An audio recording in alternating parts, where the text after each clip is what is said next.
Ketika Anda bocor, itulah akibatnya kalau pemerintahan isinya orang-orang kolot sok-sokan megang internet negara. Konoha. Iya, di negeri Konoha Multiverse Bumi 212 yang pemerintahnya ketawa ketika dengar warganya bilang, data bocor gak berpengaruh pada rakyat kecil. Nyah, bodoh sekali wargaku. Kenapa mereka ketawa? Karena data adalah senjata dalam pemilu, di mana data orang golput aja bisa dimanfaatin. Kalian kira kalau kalian golput di sana udah pasti golput juga? Mudah sekali membohongi rakyatku. Dan lagi, KTP udah elektronik, tapi masih difotokopi ya. Logik setara Einstein. Padahal mesin fotokopinya nyimpen data warga yang seharusnya privasi, terus dijual. Sehingga kesannya Hokage terpilih karena suara yang adil. Padahal terpilih berkat kecurangan. Dan saat Hokage didampingi partai dan orang-orang licik itu memerintah, dia bisa bikin kebijakan apapun di negeri Konoha. Termasuk bikin orang susah semakin susah. Sedangkan warga yang sudah terhipnotis genjutsu pemerintah bilang tidak ada pengaruhnya terhadap rakyat kecil. Hahaha, mudah sekali menipu rakyatku. Tapi mau gimana lagi? Data bocor. Mereka bodoh amat. Kan di Konoha pemerintahnya menjunjung prinsip daripada minta maaf. Kan bisa nyalahin rakyat. Karena memang bukan salah Hokage, bukan salah menteri, bukan salah polisi. Tapi selalu salah rakyat. Karena menyebarkan berita hoax. Makanya rakyat kecil itu selalu salah. Kenapa? Karena cuma rakyat kecil yang nggak punya uang, nggak punya kekuasaan buat protes kalau jadi tumbal. Contoh aja Brigadir Shisui yang sudah mati tapi tetap dituduh pelecehan seksual. Ya gimana keluarganya mau membela diri kalau kasusnya dipegang sama orang-orang yang dapat amplop. Yang mana itu membuktikan perkataan filsuf terkenal di Konoha, inisial RG, bahwa kita harus sadar siapakah pihak yang paling punya kekuasaan untuk membuat hoax tanpa ketahuan. Ya pemerintah. Siapa lagi? Pemerintah yang merasa lebih suci dari Amerika. Padahal kalian mau niru kejadian di Amerika tahun 2016 yang melibatkan 600.000 data pengguna untuk mengubah wajah pemilu kan? Kalian sama saja dengan Amerika yang memanfaatkan Facebook. Pantes pemerintah Konoha lagi suka bikin aplikasi. Mai inilah, mai itulah. Mau nyolong data kami kan? Memang negeri Konoha, negeri koruptor dan para maling. Kabur. Apa ya yang naik tinggi banget? Oh, harga BBM. Wajar lah, kan jambu janji-janjimu janji busuk. Karena Anda kan yang bilang gak bakal naik sampai akhir tahun. Atau jangan-jangan Pak Hokage saat itu ngomong dalam hati, sampai akhir tahun ini saya tidak pernah berniat untuk menaikkan harga BBM secara bertahap. Saya berniat untuk menaikkannya secara drastis. Tapi tenang, saya tahu siapa yang bisa membela kita. Halo Partai Wong Cilik, kalian di mana? Katanya pro rakyat kecil. Kok nggak nangis-nangis seperti kenaikan harga BBM di zaman Hokage ke-6? Itu cuma air mata buaya. Bukan. Oh, air mata banteng.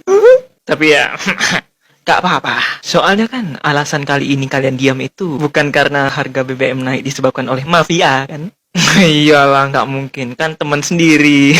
Iya, kan teman kalian, mafia industri besar yang harusnya diberantas. Tapi ya gimana ya? Kan udah kerjasama dengan kelompok oligarki di circle-nya Pak Hokage sendiri ya. Istilah kata kalau rakyat minta negara berantas mafia BBM itu kayak nyuruh polisi nembak polisi ya.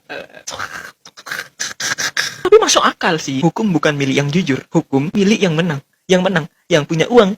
Kapitalis, kapitalis, kapitalis. Ya, udahlah. Lagi pula rakyat kecil juga nanti manut aja kalau harga pangan ikut naik gara-gara kebijakan ini. Walaupun sementara rakyat kecil lagi susah, 1 miliar dana hibah APBD dipakai buat dugem. Keren. Gimana Pak? Asik ya Pak ya? Silakan Pak, pakai aja uang rakyat Pak. Pakai. Terserah mau buat apa aja boleh kok. Mau dipakai buat dugem, beli gorden, beli kalender, korupsi. Silakan Pak. Rakyat kecil mau cari makan dulu. Selamat berfoya-foya di atas penderitaan kami pemerintahku. Copot kepala polisi. Konoha. Oh, kenapa sih emangnya? Ya karena otoritasnya besar tapi kerjanya lambat. Tahu? Mahasiswa yang dikasih deadline tapi telat terus. Nah, ini namanya Kepala Polisi Konoha. Disingkat Kapolkon. Waduh. Anda jangan bicara tanpa data ya. Ya udah, Anda sini aja ke Konoha Multiverse Bumi 212. Di sini Anda akan lihat sendiri tanah sengketa di mana-mana. Tahu? Satu pulau, 7 juta bidang nggak ada sertifikat. Hokage itu sudah memerintahkan Kapolkon 3 kali beresin mafia tanah. Tapi kayak orang tuli. Ya wajar, Hokage lebih suka memerintah Perdana Menteri. Buat apa menteri lain kalau ada menteri satu yang bisa ngerjain semuanya? Karena yang lain tidak becus. Cuma itu doang kan? Hahaha, Siapa bilang? Sekarang ya udah, kita tanya aja sama teman kita ini. Teman kita ini kan anggota kepolisian Konoha yang baru ya. Namanya Rambo. Gimana bro Rambo? Masalah investasi bodong, prostitusi, A303. Yang kecil-kecil sih sudah kami grebek pak. Yang gede-gede?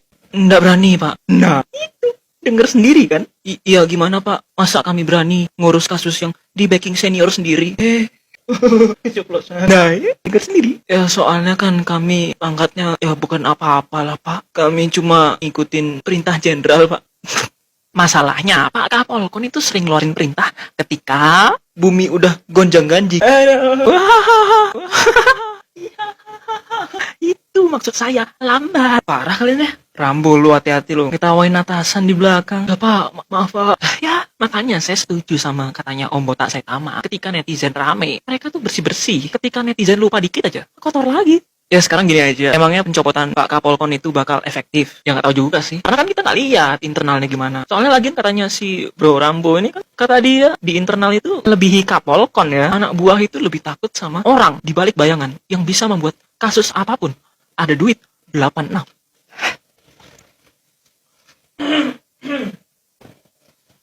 Saya nggak bilang gitu. Wah Din, lu jangan sembarangan Din.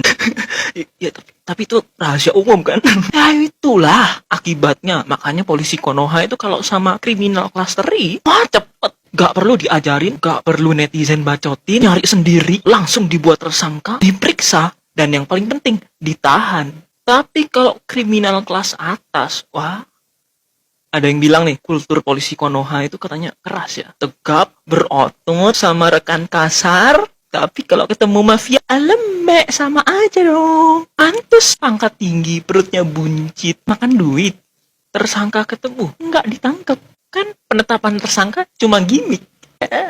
Wah, kelewatan lu, Din. Rambo, lu tahu kan apa yang harus dilakukan? Siapa? Bungkam.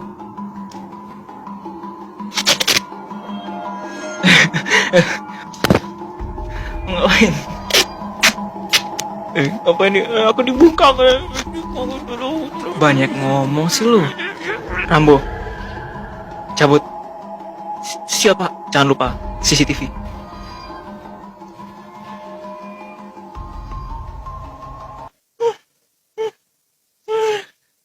Curang mereka itu. Bersekongkol untuk membungkam. Tuh, lihat ya. Itu tadi pasti ajaran polisi Konoha. Melestarikan budaya geng-gengan dalam instansi. Makanya, kalian tuh mau menegakkan hukum apa bikin kekaisaran? Si ini pengikutnya si itulah, si ini pengikutnya si itulah.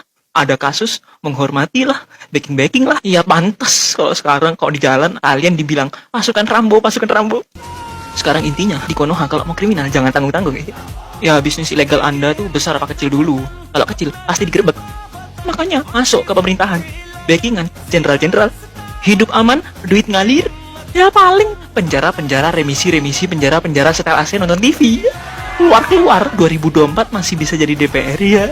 Konoha ya, Konoha. Mending saya bungkam diri sendiri ya.